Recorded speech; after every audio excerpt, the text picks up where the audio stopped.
এখানে একটা আমাদের মডুলার কিচেন হচ্ছে। সর্বপ্রথম আমরা ওয়াটার লেভেল করে নিয়েছি, নিয়ে মডুলার জন্য নির্দিষ্ট একটি মাপ আছে, সেই মাপটা আমি রেখে দিয়েছি।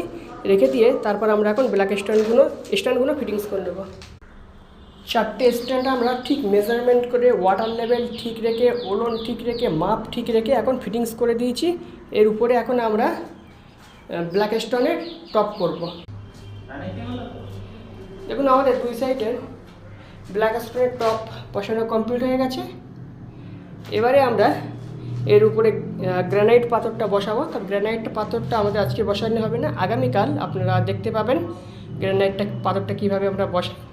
তো মডুলার কিচেন করা একদম সহজ, জাস্ট আপনারা বাস্কেটের 3টে মাপ আছে, মাপটা জেনে নেবেন। আর সিলিন্ডারের মাপ তো অবশ্যই আপনারা জানেন 16 থেকে 17 ইঞ্চি। আর এই যে পাল্লা হয়, পাল্লাটা চেষ্টা করবেন 18 ইঞ্চি, নাহলে 36 ইঞ্চি রাখার জন্য। আর বাস্কেটের যে মাপ হয় তার থেকে 3 ইঞ্চি এক্সট্রা গ্যাপ